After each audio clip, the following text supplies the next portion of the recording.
Notice पे सबका अधिकार बनता है, लेकिन जब मैंने एक व्यवस्था दे दी है और पूर्व में भी ये व्यवस्था है, मैंने आपको बता दी है कि पूर्व में भी ये व्यवस्था परंपरा रही है, और मैंने आपको हवाला भी दे दिया है कि कब कब ये हुआ है, आप चाहे तो दोबारा उसको निकाल सकते हैं। इसलिए एक दल से एक व्यक्ति बोले, संक्षिप्त में अपनी बात को कह दें। आप दादा इतनी आपको पार्टी ने चुप, एक मिनट रहिए ना। हाँ हाँ हाँ, एक मिनट चंद्रशेखर जी, आप अपनी बात कहते। हाँ हाँ, Honorable Speaker, sir. हाँ, I rise today on behalf of the Telugu Party to express our unwavering support for the NDA's One Nation and One Election bill. Sir, our party's guiding force, Sri Nara Chandrababu Naidu ji, has always championed transformative ideas and is well recognized and respected as a visionary leader, sir.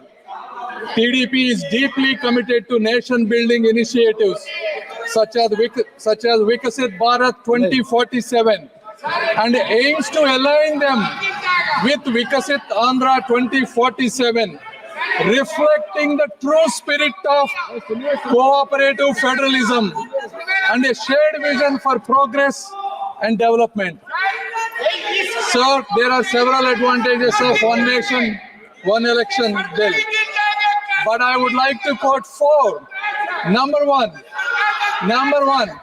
reduced expenditure and logistical efficiency, sir. Although the official figures for the 2019 Lok Sabha elections vary, news reports estimate the Election Commission of India has spent more than 6,000 crores, sir. In 2024, the estimate of spend was more than 10,000 crores, sir. संक्षिप्त में, okay, आप पक्ष रख दे बस। No, sir. No, please, let me. Yes, sir, give me 2 minutes. Come on. No. The Law Commission 2018 draft report and 27 Niti Aayog report estimates if both the elections are done simultaneously, the cost would reduce at least up to 40%, sir. If the elections are held simultaneously, the voter turnaround would be increased up to 7%, sir. Sir, if the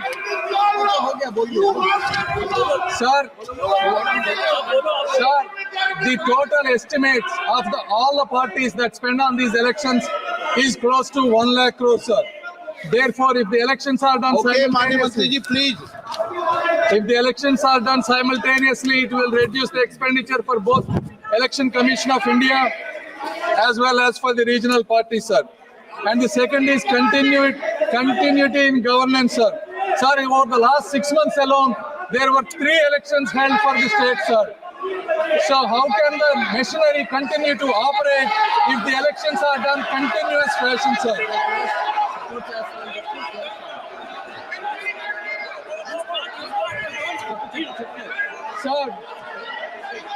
Sir, fourth and probably the most important, sir, in this age, election campaigns amplified by media and technology no longer remain regional, but continuously influence the entire nation, creating large-scale ripple effects, sir. This constant political messaging encourages deep polarization and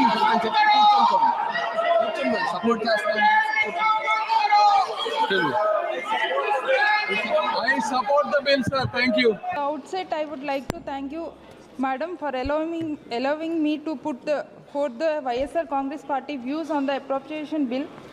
Madam, before coming to the appropriation, I would like to raise 2 important issues concerning my state of Andhra Pradesh in this House.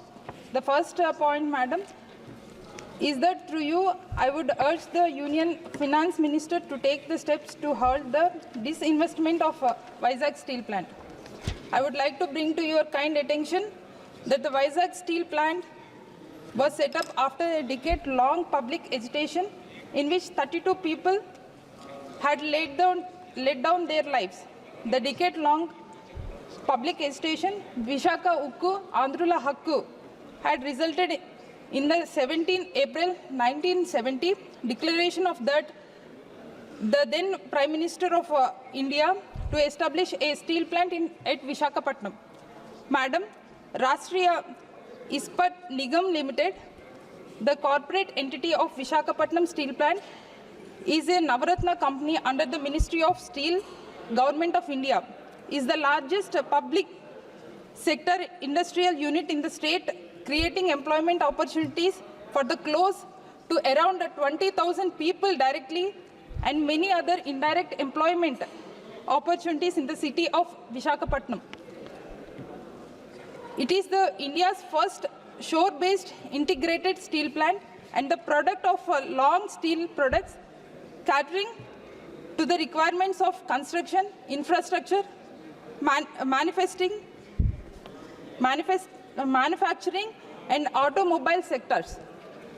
I would like to draw the House attention towards the fact that the plant had good performance between 2002 to 2015, earning profits with the positive net worth. The plant has turnover around in 2002 after being reported to BIFR as a sick company. The company has around 19,700 acres of land currently, and valuation of these lands alone could exceed 1 lakh crore rupees due to the location of the plant in the urban area. RINL currently had a capacity of 7.3 million tons and has taken up the plant modernization and capacity expansion recently, which made the plant to borrow loans from banks to take up the expansion. Owing to unfavorable steel cycle globally, the company was making a losses since 2014-15 and was finding to difficulty to serve the debt. On the major structural issue that also lead to the high cost of production in the absence of captive mine, thereby affecting the profitability. Madam, we can surely say that the plant can again become profitable venture if we receive some support from the Government of India.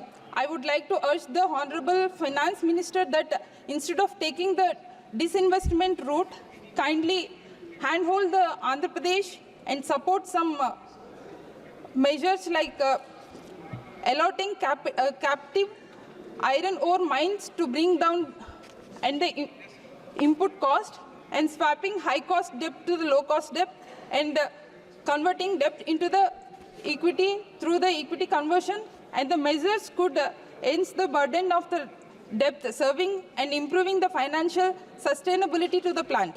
The second major issue, especially in my constituency of Araku, is the relief and rehabilitation of people in the 4 mandal of Rampachodavaram constituency as a result of Polavaram irrigation project. In Chintur and Etapaka, for the R&R, as on a date, a total of rupees 255.85 crores was spent. During the period of 2014 and 2019, no amount was spent towards R&R. During 2019 and 2023, 4 years, rupees 252.84 crores was spent. During the last 4 years, 255 times more expenditures was made towards the R&R. During 2014 and 2019, no PDFs were shifted. However, Madam, people who have displaced are still in receive their compensation. I urge the central government as well as the state government of Andhra Pradesh to ensure this timely disbursement of compensation package, as well as providing assurance alternative areas for the rehabilitation, especially for my tribal community. And the tribal people have already sacrificed a lot.